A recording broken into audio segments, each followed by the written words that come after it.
I'm Kristen Taddy. I know most of you know who I am, but I'm a Planner 3 with the Planning Department, focusing on forest conservation. We do have several other planning staff with us on the call. I think everyone here is familiar with them from our earlier working groups, but I know that Steve Findley and Christina Sorrento are with us, and some others may join us a little bit later as well. So we have some good stuff on the call to help answer questions. So today I'm going to go over in the early presentation the most significant proposed changes to the forest conservation law and regulations. And I'm going to do my best to quickly go over the background information as a recap. I know this may be repeat information to some of you, so I'll try to go quickly through that so that we can get to the final proposed changes and discussion. So the presentation is about 25 minutes, so we should have at least an hour for discussion. So the goal of the No Net Loss of Forest initiative is to achieve a more balanced and tailored approach to forest conservation in Montgomery County by achieving an equal or greater area of forest planted compared to forest removed on a countywide level by projects subject to the Montgomery County Forest Conservation Law. And as many of you noticed while you were reviewing the drafts, there are other minor changes that are being recommended to clarify and update sections of the Forest Conservation Law and the regulations. And there's a planning board introduction and public hearing on April 28th. And at that meeting, we're recommending approval of the recommended changes for transmittal and introduction to the County Council and requesting that the proposed regulations be posted in the County Register. So there will be a public hearing at the Planning Board introduction and additional opportunities for input at the County Council once the amendments are transmitted to the Council for introduction. So as we discussed late last year, in the past 10 years, the law has required planting of close to 700 acres and mitigation for the clearing of about 800 acres of forest. And we believe this shows a trend towards more infill development and less forest clearing in the county. This trend is also supported by the 2020 report examining the role of forests and trees in Montgomery County's greenhouse gas inventory, which was prepared by experts and representatives of several Montgomery County agencies, including the Planning Department and the Department of Environmental Protection. And the report found that from 2011 to 2016, average annual emissions as a result of the loss of forests and trees were less than the period from 2001 to 2011. And that tree canopy in the county increased during that same time period. So as I've mentioned, while we're getting closer to achieving no net loss of forest in Montgomery County, we want to see the acreage of planted forest be greater than the acreage of forest cleared in the county. And so that's why that's the primary goal of this initiative. As you know, we met with this working group, these stakeholders that we're meeting with again today in November and December of 2021.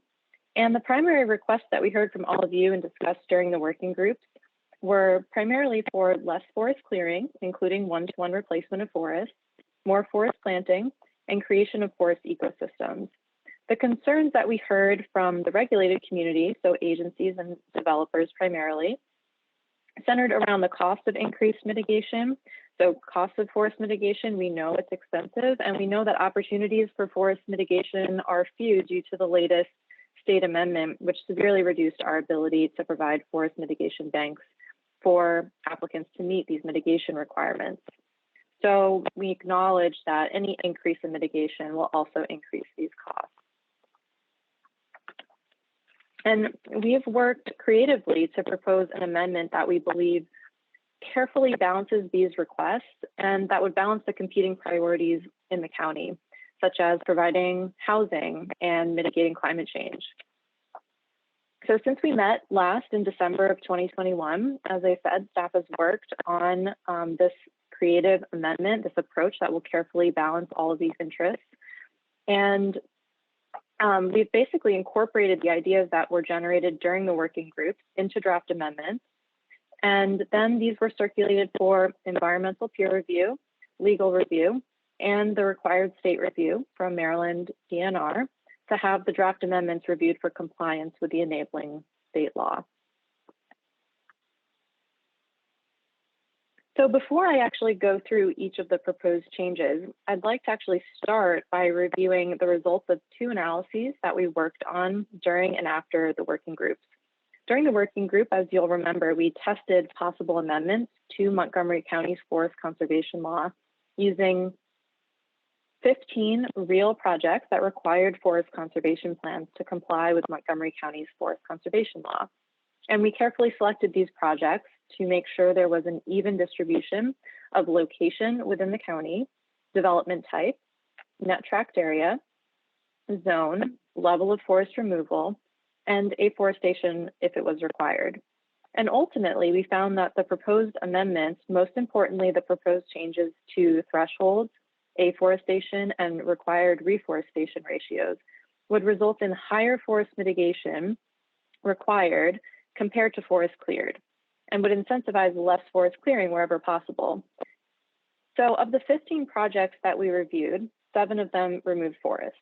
So the total forest removed across those 7 projects was 15.52 acres. Those same 7 projects had combined forest mitigation of 14.95 acres. So if those same 7 projects were to submit applications after the proposed amendment takes effect, the required forest mitigation, if all of that mitigation were to happen in the same watershed or a priority watershed, would be 17.58 acres. So that's the lowest tier of required reforestation ratio. If that mitigation took place outside the same or a priority watershed, 25.24 acres of mitigation would be required.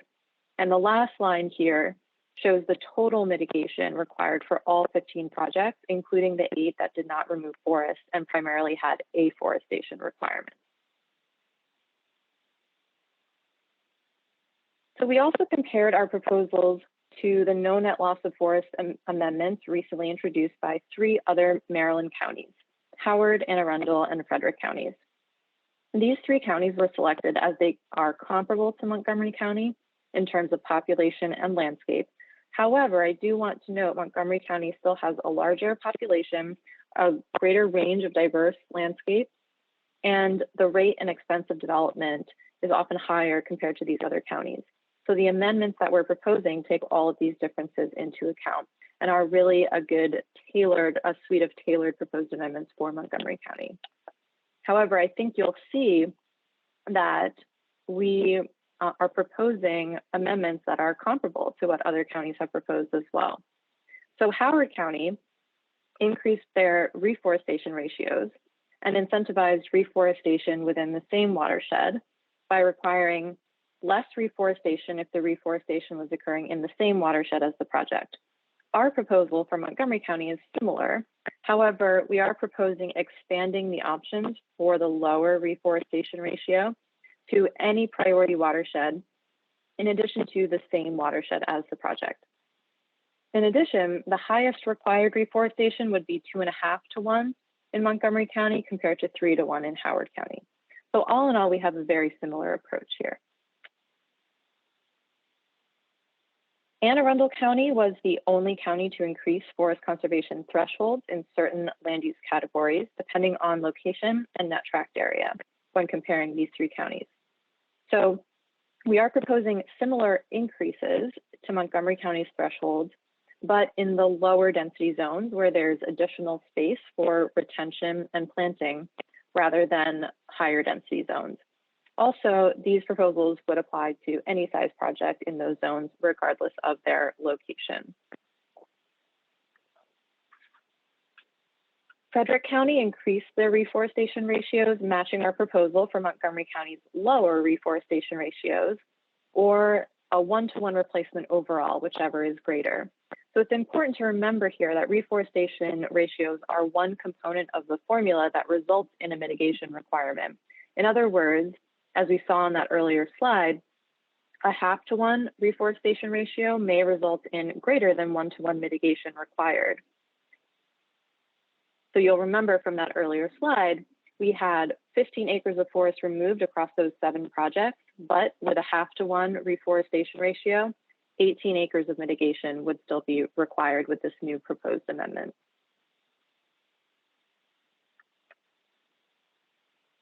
Okay, so in this next section, I'm going to go through each of the significant proposed changes to both the law and the regulations. And after this, we'll take a closer look at how these proposed changes would play out. So as I mentioned earlier, keep in mind there are a number of changes in both documents that you reviewed, which are primarily technical in nature, only proposed really for clarity and consistency and to codify some of our existing policies. But we're happy to answer any questions about those changes at the end. So starting with the proposed change in the Forest Conservation Plan exemptions section, which excludes activities located within the commercial residential zone from qualifying for the S1 and S2 FCP exemptions. So these exemptions pertain to activities on tracts of land that are less than 1 or 1.5 acres. So this is one of, if not the most commonly applied for FCP exemption.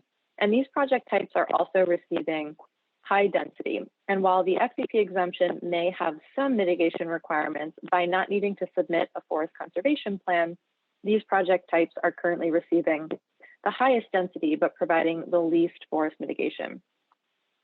So staff felt that these types of projects should require forest conservation plans in order to provide forest mitigation in exchange for that high density received.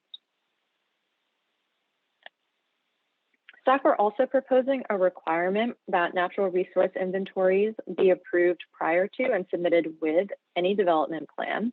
And in some cases, currently NRIs are submitted with a development plan for review rather than prior to the development plan being submitted. So this change would require an approved NRI-FSD to be submitted with the applications package for these plan types.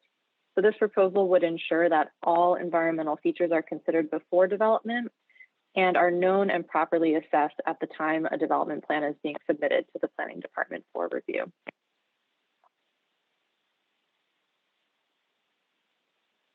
Planning staff are proposing to increase certain forest conservation thresholds, as I mentioned earlier. And just as a quick refresher, the threshold is a percentage of the net tract area. It differs depending on the land use category. And if less than this area of forest is cleared, there's a lower required reforestation ratio. If more than this area of forest is cleared, there's a higher reforestation ratio. So a quick example, just to illustrate that. So a project with a net tract area of 100 acres, let's say we have 70 acres in forest cover. With a land use category of medium density residential, the conservation threshold, according to the current forest conservation law, is 25% or 25 acres. So this means that for this particular site, the area of forest above the threshold is 45 acres. So a proposal to clear 40 acres would be clearing above the threshold or clearing less forest and would trigger a lower reforestation ratio.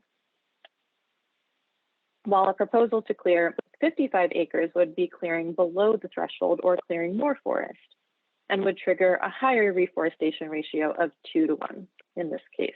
And that's what the current law states. So staff are proposing increased or stronger forest conservation thresholds, you can see here, in the lower density land use categories where additional open space exists for forest preservation or planting. The cluster medium density residential is a new category that we're introducing as part of this proposed amendment and would include the rural cluster, rural neighborhood cluster, and RE2C zones. So the medium density residential land use category would continue to include RE1 and RE2 zones. And staff felt that increasing forest conservation thresholds in the cluster medium density residential land use categories was appropriate since these clustered developments provide more yield within the zone, allowing for remaining open space to be preserved as forest or planted. Planning staff are also proposing increases to afforestation requirements. And again, a quick refresher, the afforestation threshold is also a percentage of the net tract area, differing depending on land use category. And if no forest or less than this area of forest exists on the site, projects must meet an afforestation requirement to create at least this much forest. So for required afforestation, the proposed changes would increase requirements from 15% to 20% in higher density land use categories if the net tract area is less than 5 acres in the high density residential, mixed use, and commercial industrial land use categories. So afforestation requirements in institutional land use categories would increase to 20% regardless of whether the net tract area is less than 5 acres. Afforestation is typically required, as I mentioned, to meet requirements for projects that remove little to no forest. So staff felt it would be appropriate and reasonable to increase afforestation requirements for projects with smaller net tract areas that may be receiving higher density. And an analysis of several projects on larger institutional properties indicated there would be additional space on those property types to accommodate a greater afforestation requirement.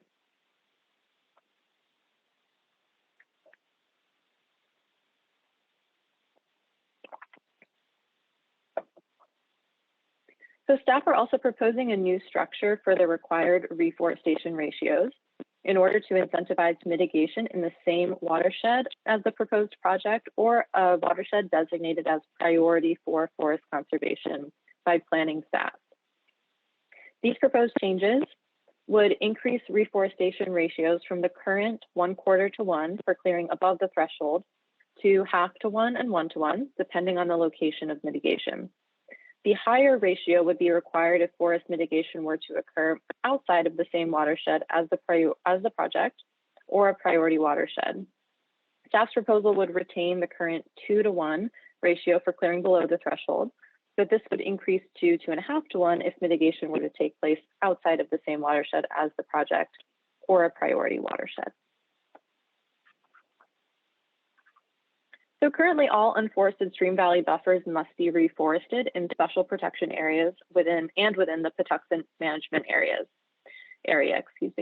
And staff are proposing to expand this requirement to apply to all unforested stream valley buffers in the county, except if reforestation or afforestation of the stream valley buffer would conflict with one of the natural resource management goals of the Parks Department or an allowable use for stream valley buffers per the environmental guidelines.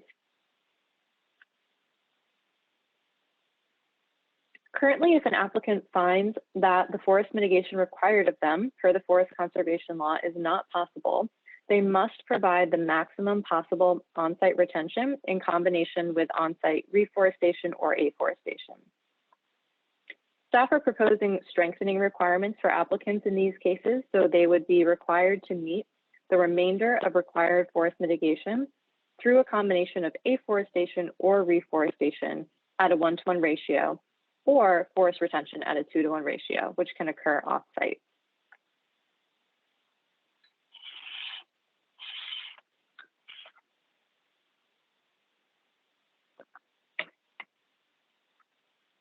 So currently all forest planting required per a forest conservation plan must have a 5-year maintenance and management agreement.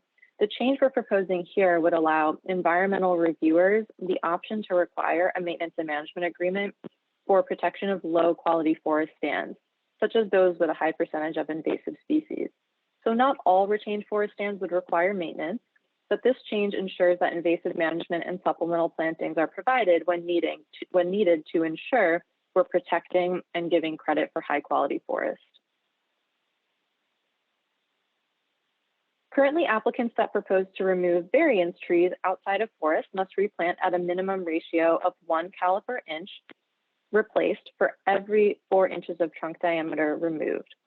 The proposed changes in this section expand that same replanting requirement to apply to all variance trees proposed for removal, regardless of whether they're located within or outside of a forest.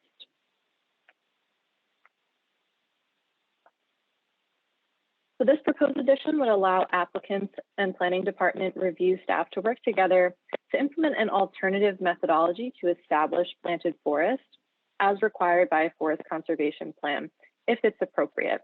So an alternative method like the Miyawaki method, which has come up during these working groups, may be a better method to establish forest ecosystem depending on the unique conditions of the site However, the density and survival requirements detailed in the same section of the regulations would still need to be met at a minimum to ensure standards are being implemented equally across projects.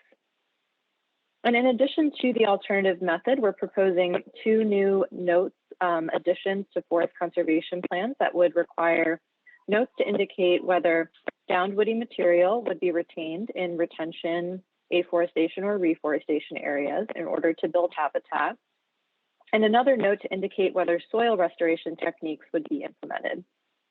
So planning department staff would be able to require either of these techniques to repurpose downed woody material in a beneficial way to build microhabitats in retained or planted forest areas, or to improve the soil microbiome. And soil profile rebuilding, as we know, has been conditioned by the planning board in the past and is especially important in forest planting areas with a history of agriculture or development.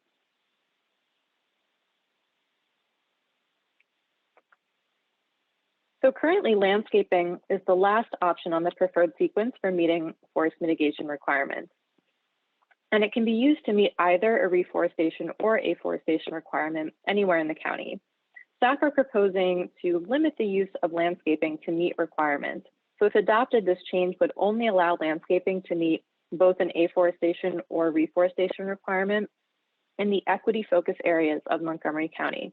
So the intent with this proposed change is to encourage tree planting wherever possible in areas of the county characterized by high concentrations of lower income households, people of color, and individuals who may speak English less than very well.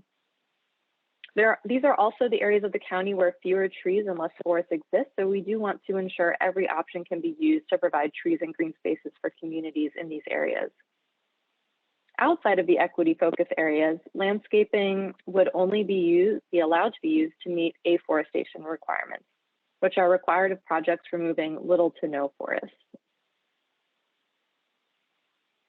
So in addition to the proposed amendment, staff are considering several adjustments to our existing programs that would support stronger forest conservation in the county. These would include yearly nominations or awards for projects with the best outcomes for forests in the county, such as achieving a significant net gain in forest or going above and beyond the requirements of this chapter. Possibly creating a supplemental list of fast-growing native tree and shrub species that are resilient to deer browse, changing climate, sun exposure, and invasive pressure to accelerate canopy closure and establishment of forests. And we actually already have this in the works. We already have a native tree list on our website that we can amend, and we're already working on implementing this. We could also expand public benefit options to include some of the ideas that were generated during this working group that maybe are not the best fit for an amendment to the forest conservation law, such as establishing microforests, forests established using alternative methods, purchasing credits from an offsite existing forest retention bank, increasing offsite forest planting or retention, and planting of straight trees.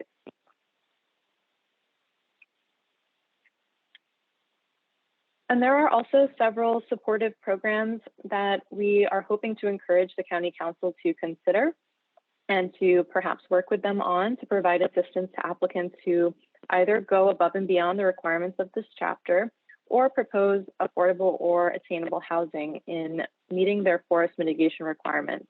So we're hoping to support applicants that are looking to meet forest mitigation requirements in certain areas of the county or for certain types of housing projects.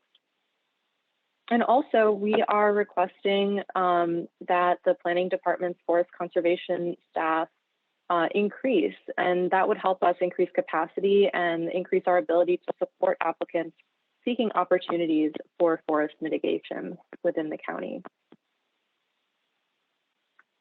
Okay, so that's the end of the presentation portion. I am going to just get out of presentation mode here, but we are ready to launch into our discussion. So I'm looking forward to hearing what questions and thoughts you all have. Is there anyone who has a question to start us off?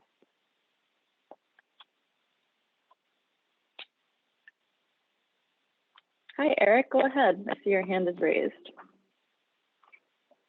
Thanks, Kristen. I wanted to start just by thanking you for the tremendous amount of work that you and your staff have put into this you guys know this is not a simple part of the code. And when you touch one thing, 5 other things change. So really appreciate how open you all have been through this process and all of the work that's gone into it.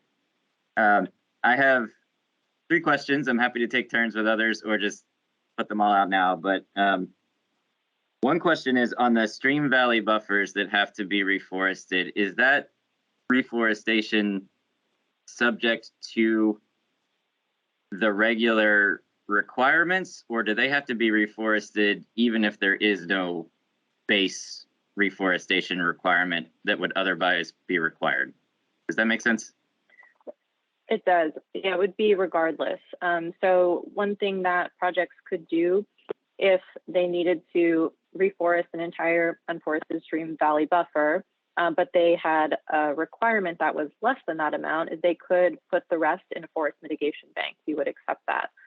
So it could be used to meet the requirements for another project. And that's another way for us to encourage the establishment of planted forest banks in the county, which is really important right now. Okay, great, thank you. Do you want me to ask another? I don't see any other. Okay. Yeah, go ahead. I don't see any other hands up. Or I do now, but go ahead with your second question, Eric. I'll come back to you for your third. Okay, great. And this is probably just my unfamiliarity with the Montgomery County Code, but on page 28, where you deal with planned unit developments, it reads to me like it is a 1-to-1 replanting requirement below the conservation threshold, because the conservation threshold tends to serve as the minimum required retention in those projects. And I just want to make sure I'm reading that right. So if I were interpreting that, I would say that there is no 2-to-1 for a PUD, it's a 1-to-1, but I may have that wrong. I'm just trying to find that section, Eric. I'm also not totally sure about that. And you said it's on page 28 of the draft? Yeah, 28 and 29. So this would be F3,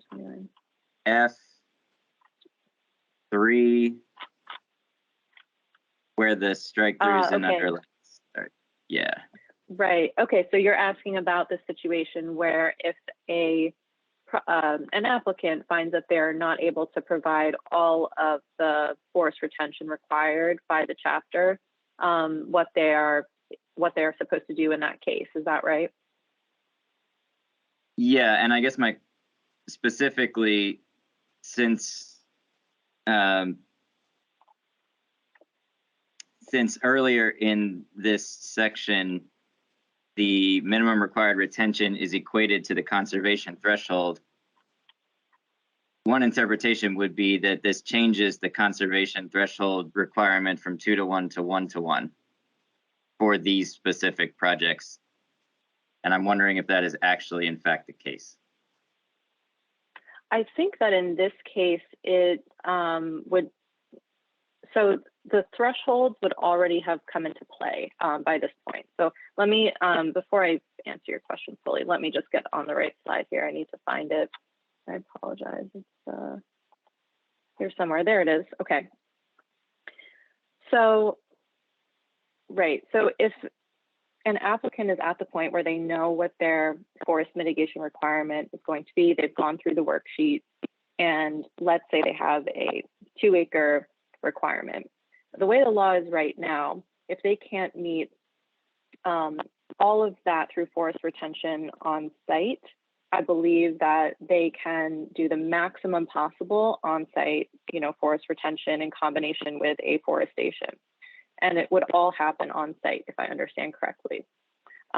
What we would like to do is basically say, okay, if you can't meet everything, all of your mitigation, your whole 2-acre requirement on site, then you must do the maximum possible on site in addition to meeting the remainder of your 2-acre requirement off site.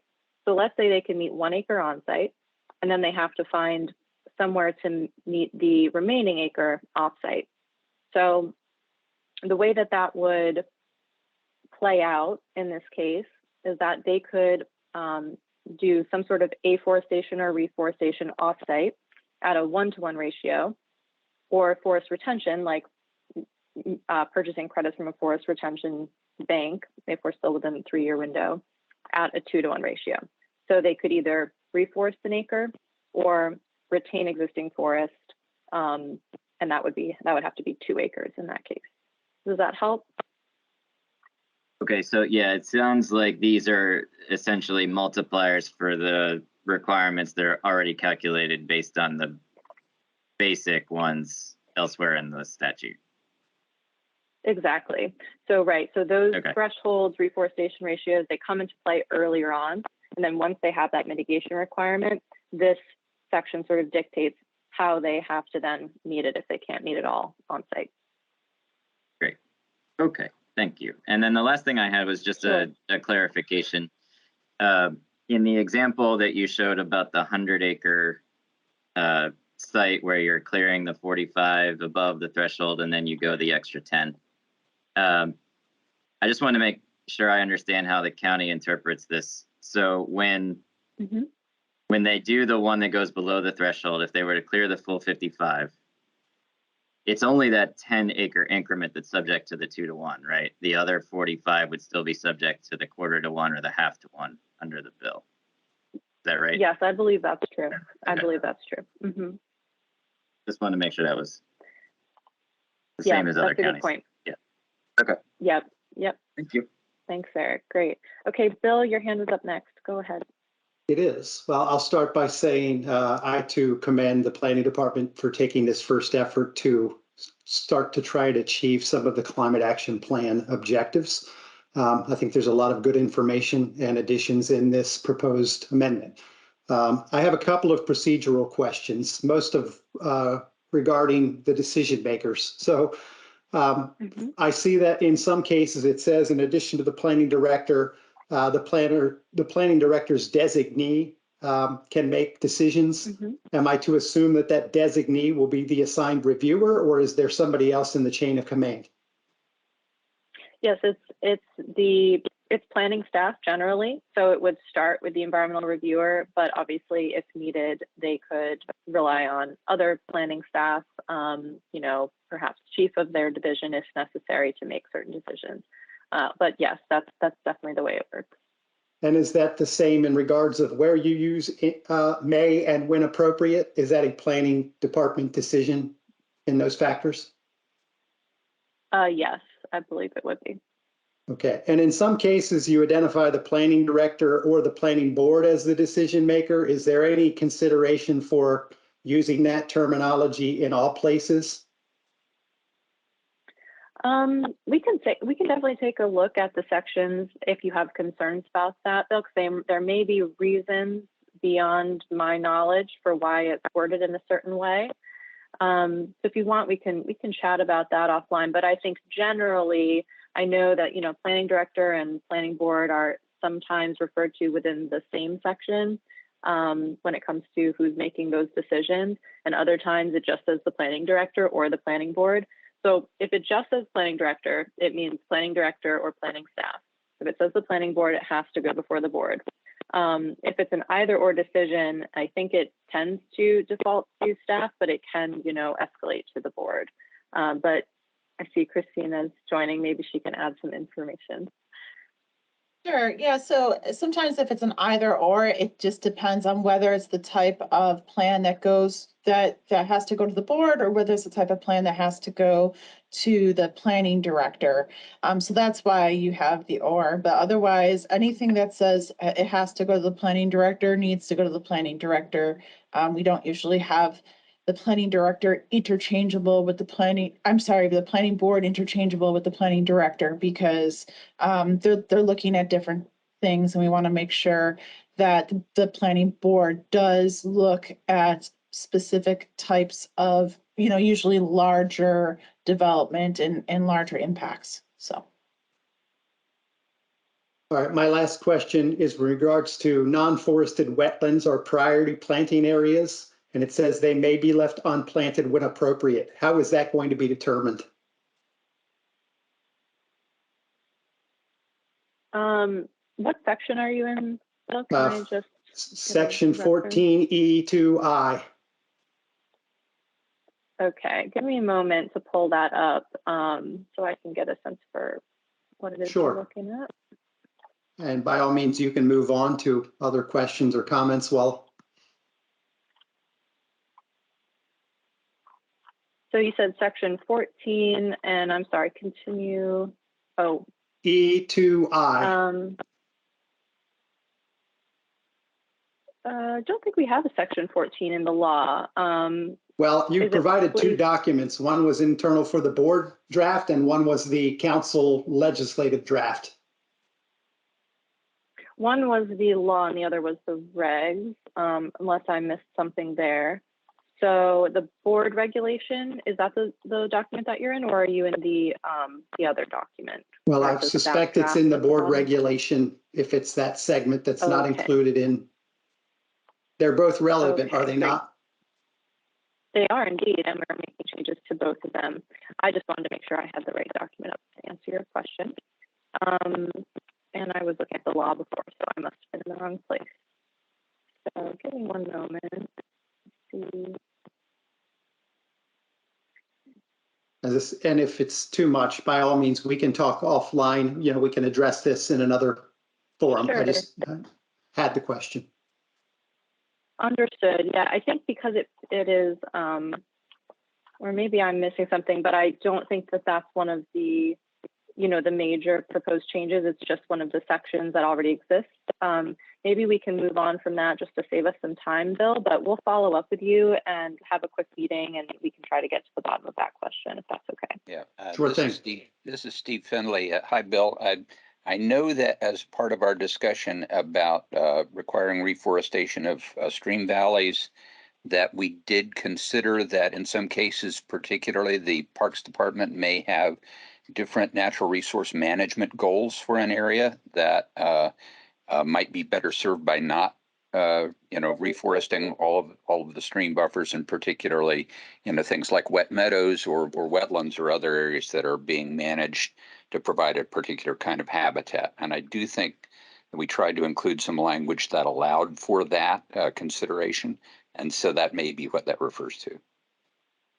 Okay, so the default is to plant, and unless it's considered of a park and planning discussion, it will be just planning staff that would determine that for other projects. Is that accurate?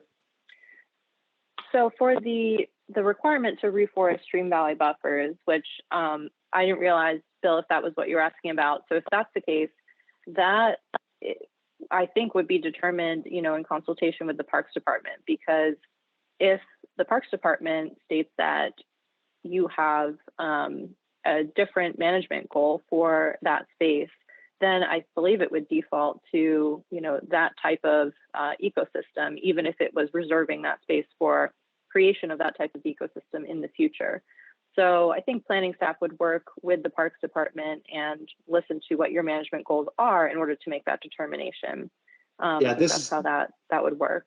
This is a broader implication in the regulation, and I apologize. I think it was new, but if it was an existing regulation, then it's something we will have to talk about offline. It's not related to just the park conservation effort, which I'm very thankful, by the way, that you included. It seems to be more broad. And relative to my comments on stream valley buffers, but I was just trying to get at how it's determined and who determines it. But we can touch on that offline. I think it's less consequential to the remainder of the discussion. Okay, well, I appreciate that, Bill, and we'll get in touch with you so we can chat about that a little bit more. Amanda, I see your hand is up next, so go ahead. Hi, can you hear me okay? We can hear you just fine. Great. Well, let me also just thank you for the work that has gone into this effort. And I have a relatively quick question, hopefully. For slide 11, or it's page 11, regarding the exceptions for CR zones. I just wanted to clarify, and I'm looking at the law here. So are you proposing to eliminate those exceptions, or was there a modification to them? So any project that is located within a commercial residential zone would not be able to qualify for those specific FCP exemptions, the S1 and the S2, which pertain to properties that are less than a certain size. Does that help to answer? Yeah, and you had mentioned that those were the most commonly used exceptions for those kinds of properties. Yeah, so the S1 and S2, I don't know if they are the most common. We'd have to take a look at our data, but they are definitely one of the most commonly used FCP exemptions. Yeah. Yes. Okay. If not the most.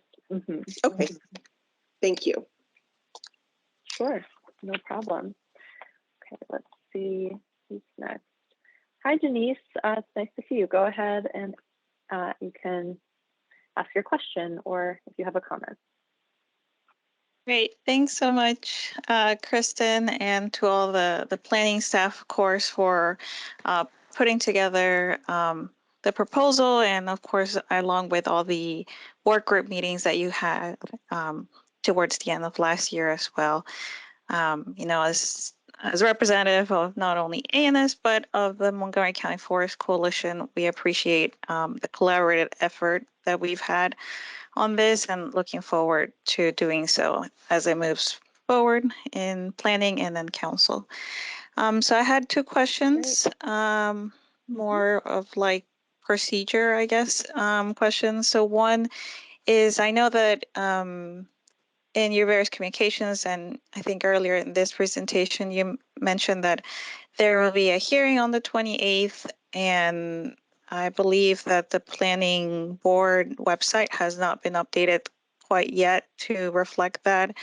There isn't like a way to sign up just yet, but in taking into consideration that forests are something that a lot of our county residents are concerned about and would like to weigh in this hearing, is there any way that we could have either two hearings, like one during the normal business hours and one during towards like evening, to allow more of those community members that might not be able to take off from work or from school earlier in the day, or just make the hearing in the evening, really, if there can only be one. So that was my first question. Okay, let me address that first, Denise, if I can, and then we'll go to your second question. So great questions. And I know I understand that it's difficult for some community members who might be interested in hearing this discussion and joining this discussion to join during the day, but the planning board only meets during the day. So I don't know if it's possible to make it, you know, in maybe early evening, but I can look into that. I just don't think it's something I can guarantee. At the same time, though, I would encourage everyone, of course, to submit comments. And if there is something that you want us to bring the board's attention to during that hearing, we can do that. And then finally, there will be, you know, multiple opportunities at the county council as well for input. So I wanted to make sure that, you know, we'll try to be as communicative as we can about all of those opportunities with this group so that you're aware and you can circulate those opportunities to your networks. But I don't know exactly what time of day those will be either at this point. Christina, So, did you want to mention? Yeah, I just wanted to jump in. Denise, we will try to put it in the early evening if possible for that date. I'd have to look and see what the planning board schedule is for that date, but if it's at all possible, we will try to do that. Okay, great, thank you. My other question was about the timeline and if you were going to also share kind of what next steps might look like after that planning board hearing and anything else you may want to share in terms of timeline. Sure. Yep, absolutely. So assuming the planning board approves these proposed changes, at that point, the planning board will transmit them to the county council. So the draft amendments to the law will go straight to the county council. The proposed amendments to the planning board regulation will then be posted in the county register, and they need to be posted there for 30 days. That's also an opportunity for public comment on the regulations during that 30-day period.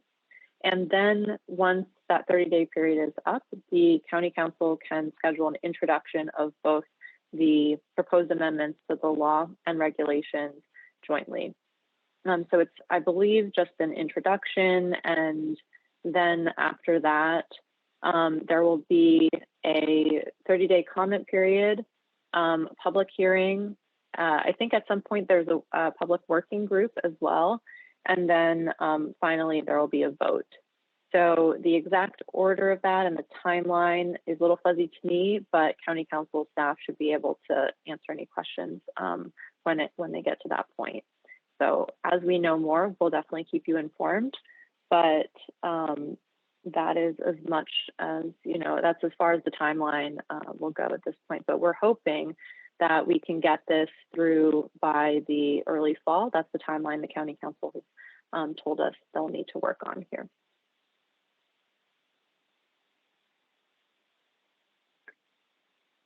Does that help to add some information about the timeline, Denise? Yes, thank you. Sure, no problem. Okay, Ken, I see your hand is up. Go ahead. Yeah, thanks. Well, I'll echo the others in thanking you and the staff for the work on this project. It is an improvement. However, having said that, I really think we need to be striving for no loss of forest, not no net loss of forest. And by the way, stream restorations aren't helping given the destruction of the riparian forest that happens. This whole concept of a forest mitigation or forest mitigation bank, it really lets developers off the hook. It's basically saying you can destroy a forest at one location and then plant a few trees in another location and all is good, no harm, no foul.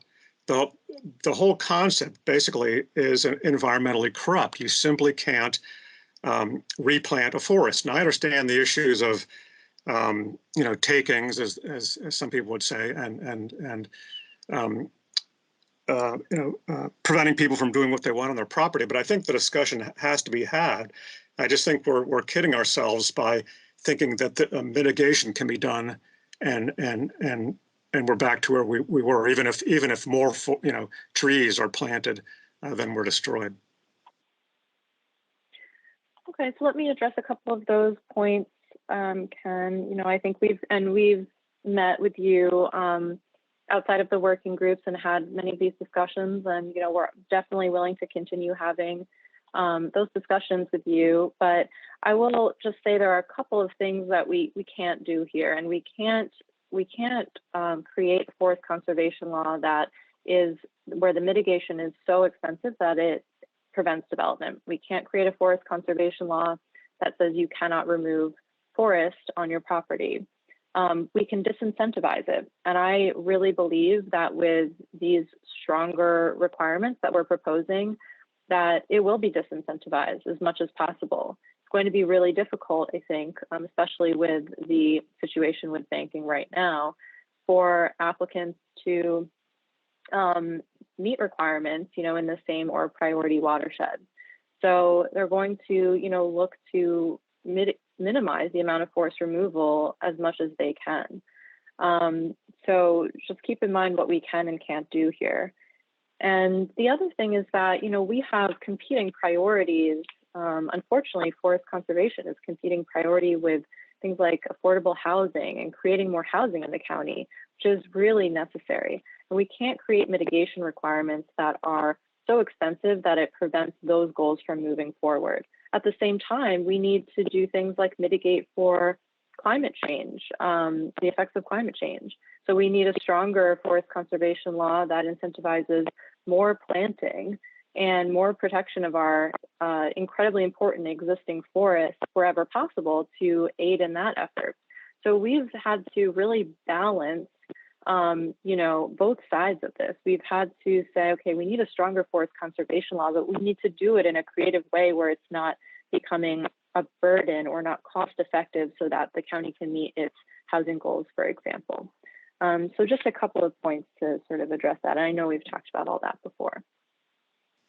Yep, we have. Okay, thanks. No problem, Ken. Thank you. All right, does anyone else have any other questions? I don't see any raised hands at the moment.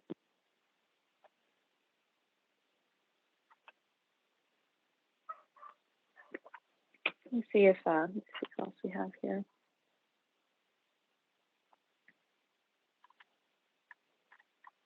Okay. Let's see. Do we have anyone from anyone from the development community or anyone who would serve as an applicant? Do you have any questions about or concerns about the proposed changes to thresholds, afforestation requirements, reforestation ratios? Any concerns about the increase to the required mitigation, for your projects? I know we don't have a whole lot of people from either of those groups with us, but if anyone does have any questions, we're happy to, or concerns, we're happy to hear them.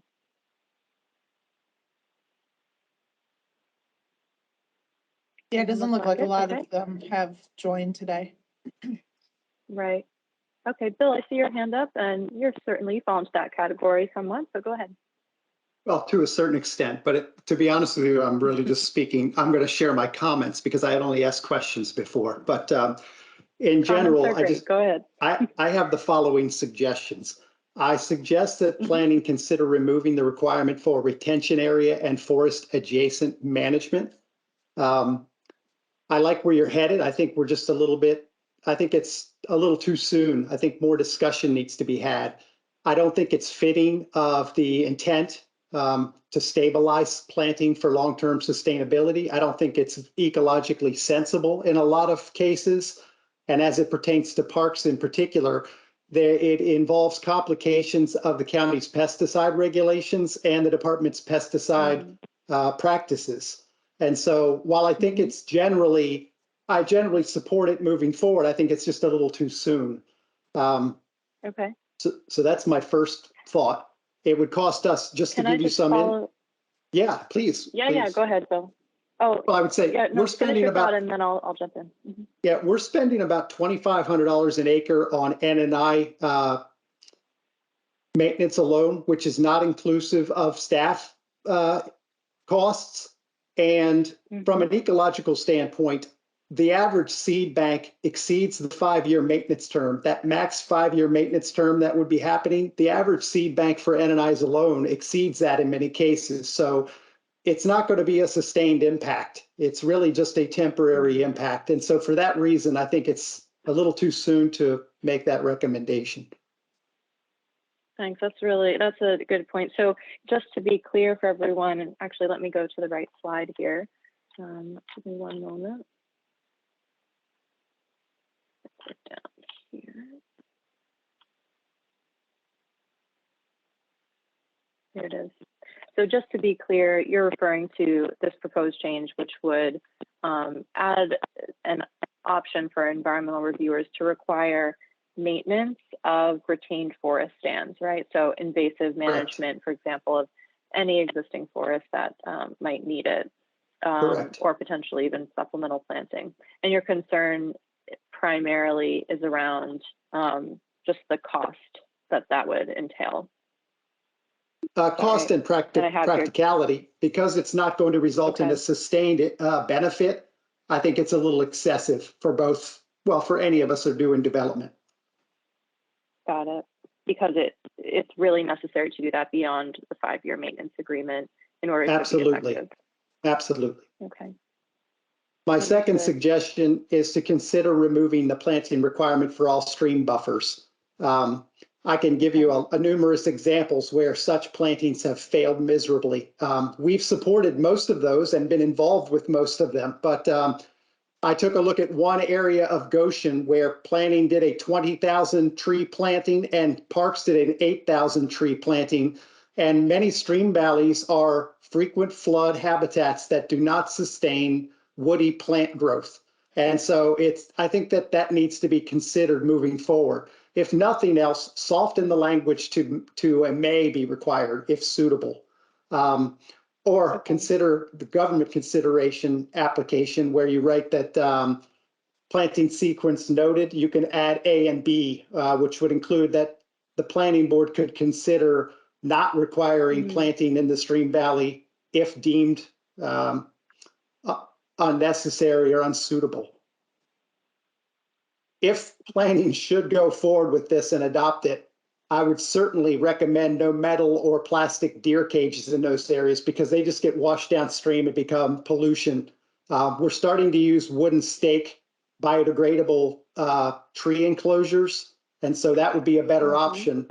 But I can just, many of these areas are not sustainable. I love the idea of increasing riparian buffer, but if it's in a frequent flood environment and those maps are not up to date at the moment, it's not going to be sustainable. Okay, it's interesting. And actually, Diana has mentioned to me the idea of using biodegradable deer exposures. So I'd be really curious to learn more about that for our programs as well. But okay, that's all really good information, and we'll definitely consider all of that. Fair enough. Did you have any other comments? Well, no, just I will say, I'm supportive on, well, number one, let me go back to the last two. In absence of any distinct changes to those, I will probably recommend that the department oppose those two recommendations in the planning board session. So obviously I need to speak to the director about that, but that will be my recommendation that we oppose or make public our concerns. We're supportive of the planting increases, both the threshold and the quantity of afforestation, reforestation. I think parks can easily support that for development in the future. I am concerned, we've done a lot of voluntary planting with you as part of the forest fee in lieu program. I think that if we can't get some kind of credit for those projects moving forward, that we'll probably have to suspend that for some time until we can evaluate. Obviously, we want to plant more trees, but we are a department that develops, and so we need to be considerate of the overall impact that these increased planting requirements will have. And so I would be interested if there wasn't an opportunity to get some kind of credit for voluntary afforestation as part of this. Supportive of your fee in lieu program, but we will need to be considerate of prioritizing our needs first. I understand, and I think it's fair if you feel you should oppose those two proposed changes.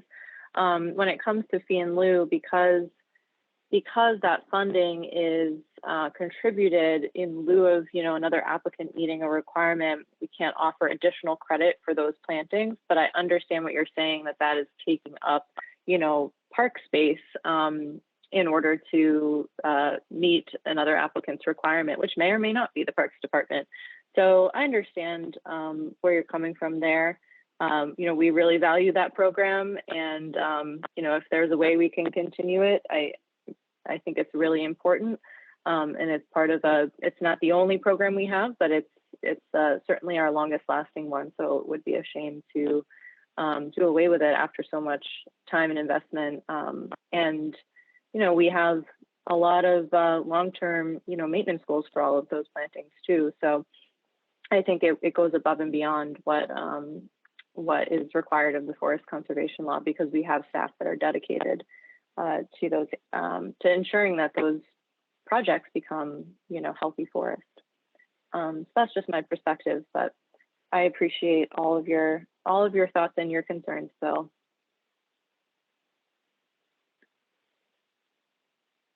Okay, Ken, I see your hands up again. Go ahead. Yeah, I think my question was on this slide or within one slide of this. It had to do with, maybe you can remind me first, the distinction between a high quality forest versus one that was did not have non-native invasives, and the ratios that would be required to be replaced for one versus the other. So the question is, what level of invasive vegetation would be necessary in order to trigger something like this?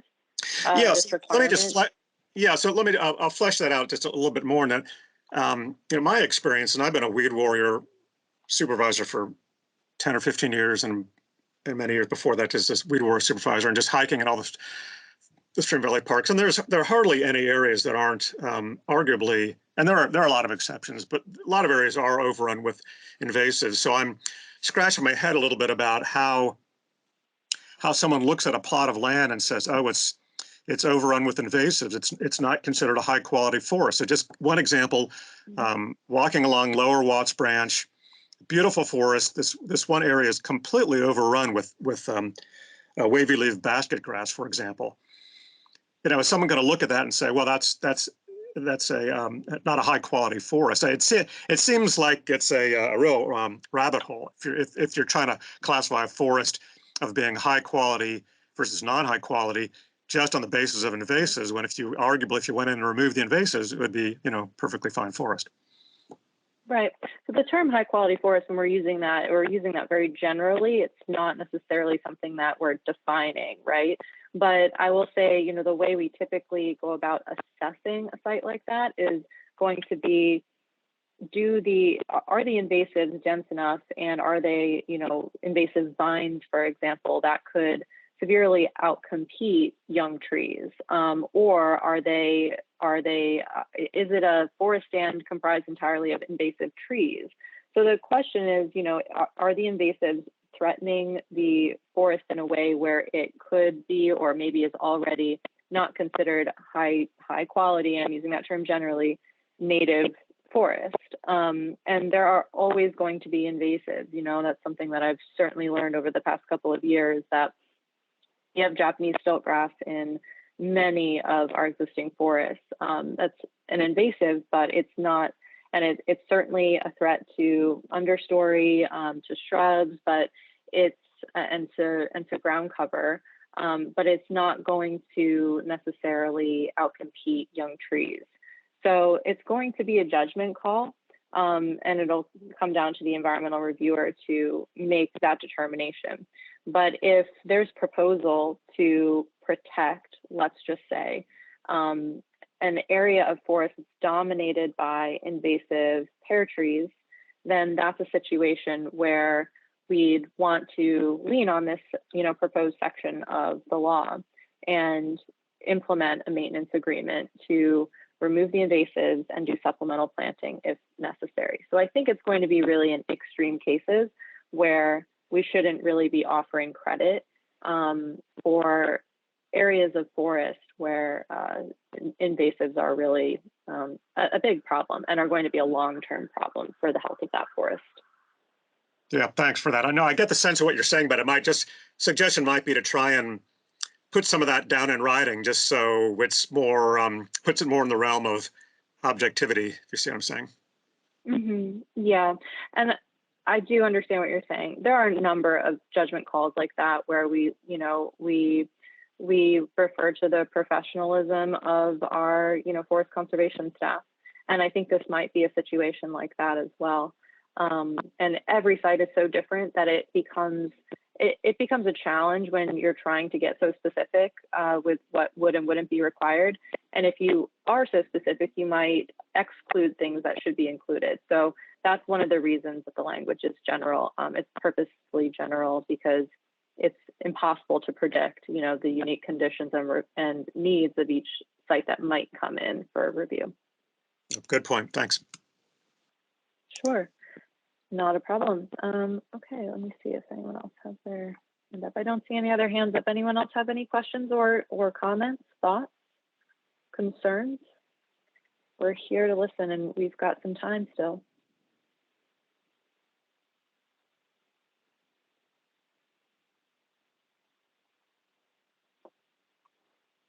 Just giving folks another second to think about any questions they have, or if you'd like to see more information, I'm happy to pull up other documents or go back to any slides. Eric, I see your hand up. Why don't you go ahead?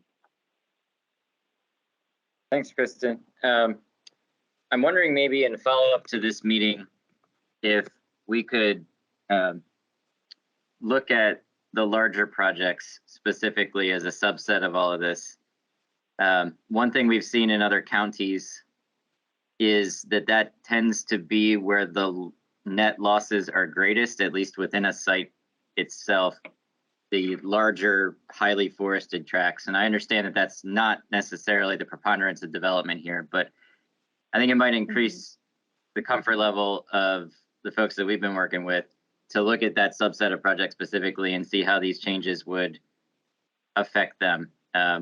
Because that's where you really start to get big time retention credits, and you can clear a lot of forest before you hit the threshold acreages. So Is that something that we could talk about shortly before or after the Planning Commission hearing? Either way, we're happy to do that. A couple of things that, just to keep in mind, of course, we're looking to meet these goals, this increasing planting and basically increasing mitigation for projects across the county. So we're looking at it on a countywide scale. At the same time, we can look at some of those larger projects. By larger projects, Eric, do you mean those with just a larger net tract area or those that have a lot of forest to begin with? Both. Or both? Both? Yeah, Okay. it tends to be the larger net tract areas that are significantly forested where we tend to see the state level Forest Conservation Act kind of fall apart the most. Understood. So. Okay, so we can definitely look at those. I just want to encourage everyone to keep in mind that while we very may well have close to 1-to-1 with the new proposed amendments in some of those projects. But if it's ever less, we need to remember that we have afforestation requirements for projects that aren't removing any forest, that are adding forest throughout the county. So there's a balance there to remember. But I do understand what you're saying, and I think it's important that we look at those. So if you have suggested projects for us to look at, let me know, or I can pull some of the or any of the 15 projects that we looked at that are larger and had forest. Okay, great, thanks. I don't know if you had did you have one pulled up already for the Wilgus project? Because that was entirely forested. Yes, I can probably find that. Give me a moment. I have some hidden slides down here.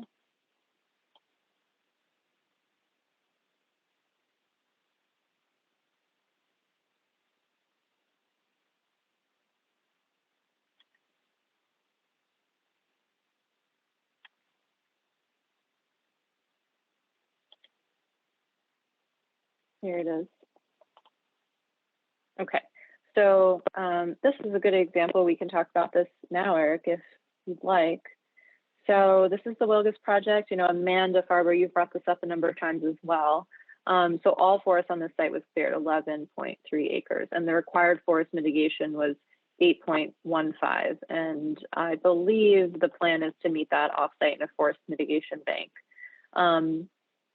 And so with the proposed changes, we get very close to no net loss with the lower reforestation requirement in the same or priority watershed. So with that version of the worksheet, it generates a requirement of 10.21 acres with the proposed amendment.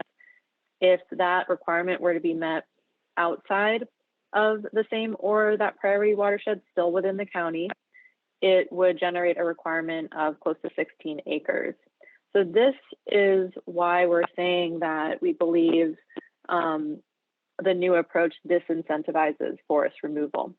Because I think, and not all applicants will respond like this, but I would think that some, when they see this, will perhaps adjust their plans if they can to reduce the amount of mitigation they'll be required to do.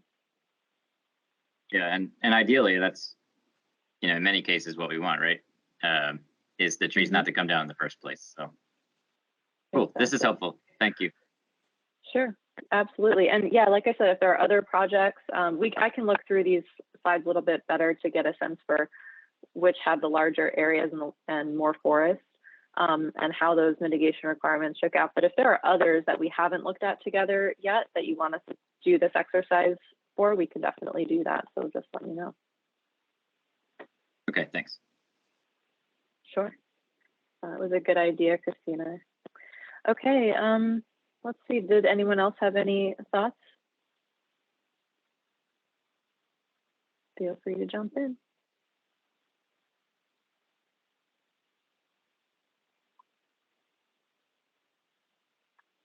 All right. Well, this is Amanda. I was just going to say, Krista, thank you again for sharing this example. You do know that it's one of my favorites. I do. And I'm looking forward to seeing what ends up happening. I mean, I wish this new calculation could be done retroactively for this project, but understand why not. But I'm looking forward to seeing how they do end up mitigating and whether it's in the same watershed or not, which I suspect it will not be. I suspect that as well, because I think the plan was to meet it in an offsite forest bank. And if I remember correctly, that bank is not in the same watershed, but I don't think they've moved forward with that yet. So, and I also wanted to say all this brings up, you know, I know when I had pushed for planning to create the GIS map showing the watersheds and providing the data between where projects were happening and where the mitigation was occurring, whether inside or outside the watershed. I know that was a lot of work and maybe somewhat of a pain, but it's actually going to come back and be helpful going forward with this. Yeah, and you know, it was something that we were working on anyway, so I'm glad you pushed us to do it, Amanda. I might, if we have time, pull it up and show everyone what you're referring to, because I think it may be a useful tool for everyone on this call. So let's see. Yeah, pull it up and then I'll have to. Yeah. Sure. I'll have to switch screens so I can show everyone, but give me one moment to just get it loaded. Okay. So get the right screen up. And just so people are aware, this is not necessarily like historical data, but I believe it started in, was it 2020? Data going forward from 2020? Yes, I think it was fiscal year, it might have been fiscal year 2020 or 2021 where we started. Okay. So not all projects that have met their requirements through purchasing credits from a forest mitigation bank will show, but as we move forward, they will. So, and so it goes back about a year and then moving forward. So this interactive map it lives on our Forest Banks webpage at montgomeryplanning.org/forestbanks. So you can get there anytime if you're curious. And so this map corresponds with our webpage that shows the available credits. So you can see whether banks are closed or active.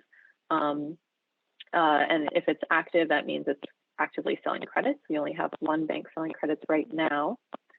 So let me see if I can, let's see, I believe this is our active bank. We don't have any purchases yet from this bank, so none will show. But if you just scroll down a little, you can see, yes, it starts in fiscal year 2020. We also have 2021 and 2022. The plan number and the amount of credits purchased will show here. And let me see if I can show a past example. I don't have any there. Let me see, I'm trying to remember a more recent bank. Here we go, that's a good example. So this is the Isaac Walton League Bank in the Upper Potomac watershed. And let's just take this plan number as an example here. You can actually, if you had a plan number and you wanted to know if they recently met their requirement using purchasing credits from a forest mitigation bank, you can go to the search field and select plan number, type in your plan number, and it will actually pull up the bank where they met their mitigation requirement. So this is something that we were, working on or had it sort of in the works for a while. And Amanda called me one day and asked if this was possible. And I said, yeah, we've been wanting to do that actually. And so she pushed us to really make the time to get it done. And now I think it's a great tool that I use from time to time. And I hope it's useful for anyone who's curious about this program too.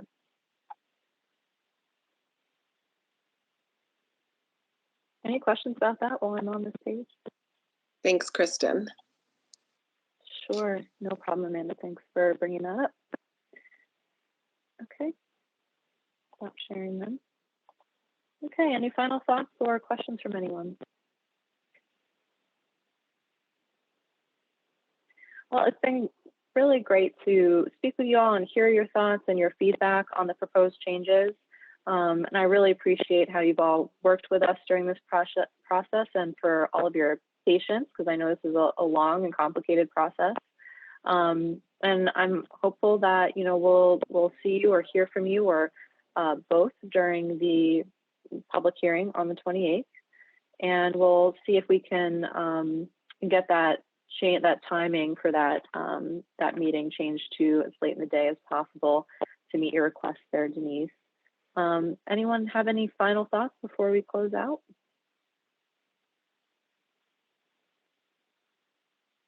Thumbs up from Denise, great. Okay, well then if not, I guess we'll get a few minutes back in our afternoon here. If you have any questions or thoughts after this meeting, you're always welcome to reach out to me. And we're happy to schedule, you know, meetings offline to chat with you more as well. Thanks, Bill, I saw your comment there. All right, everyone, well, have a great rest of your day. Thanks again for all your time and for reviewing the proposed amendments that we put together here.